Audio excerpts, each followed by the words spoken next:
চৰকাৰৰ বিৰুদ্ধে কেইবাটাও বিস্ফোৰক অভিযোগ উত্থাপন কৰিছে অসম কংগ্ৰেছৰ সভাপতি গৌৰৱ গগৈয়ে।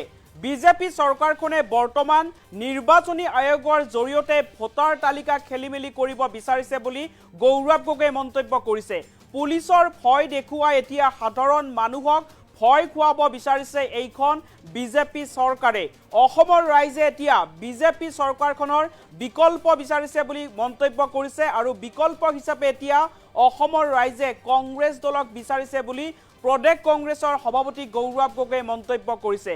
বিজেপি চৰকাৰখনৰ অন্যায় অত্যাচাৰৰ বিৰুদ্ধে এতিয়া কংগ্ৰেছ দলে অসমৰ ৰাইজক সুৰক্ষা দিব বুলি গৌৰৱ গগৈয়ে মন্তব্য কৰিছে। বিজেপি চৰকাৰৰ অন্যায় অত্যাচাৰৰ পৰা অসমৰ ৰাইজক সুৰক্ষা দিব কংগ্ৰেছ দলে।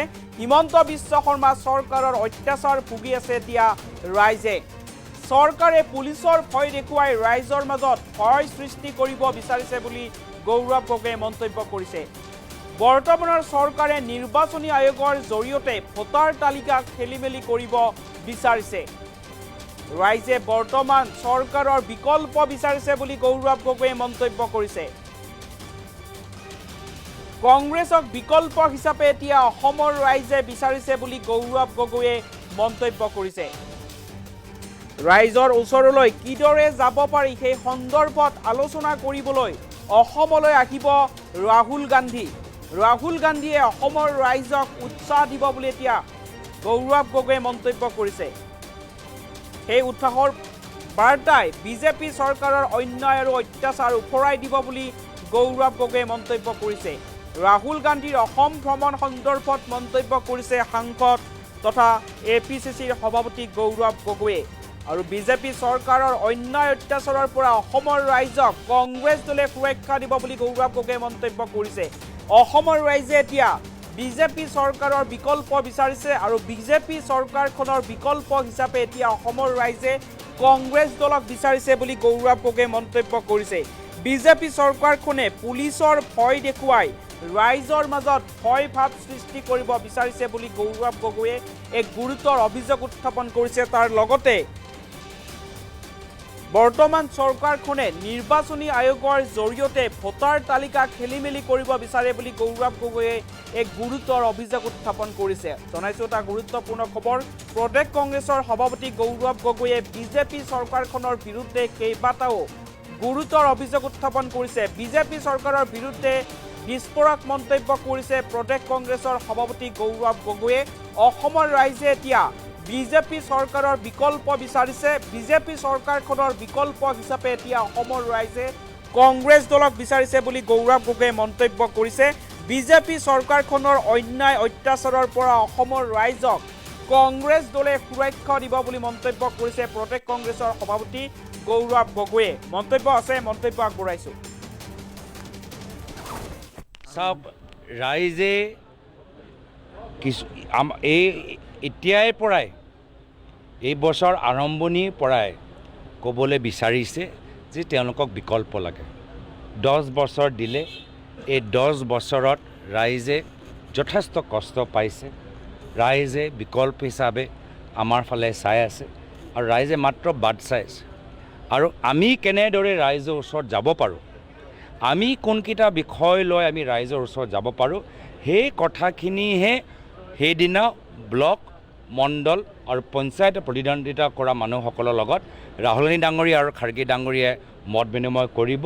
আৰু গুৱাহাটী এটা নিৰ্দিষ্ট স্থানত আমাৰ জ্যেষ্ঠ নেতৃত্ব জিলা সভাপতি, আমাৰ পলিটিকেল এফেয়াৰ্ছ কমিটি আৰু বিধায়কসকলৰ লগত বেলেগকৈ তেওঁ গুৱাহাটী আমাৰ বিমানবন্দৰৰ ওচৰত এয়াৰপৰ্টৰ ওচৰত লগ পাই কথাখিনি পাতিব।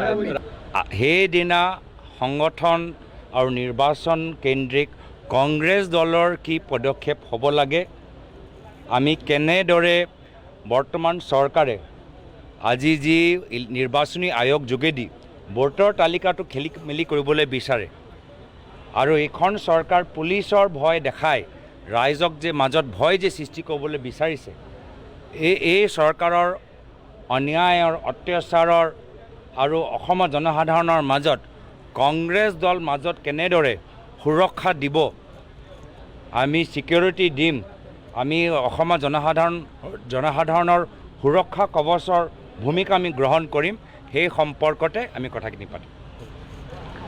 ভাল যিহেতু অসমৰ ৰাইজে নিজৰ সমস্যা নিজৰ আৱেগ কংগ্ৰেছৰ নেতৃত্ব মাল্লিকাৰ্জুন খাৰ্গে ডাঙৰীয়া আৰু ৰাহুল গান্ধী ডাঙৰীয়া ক'বলৈ বিচাৰে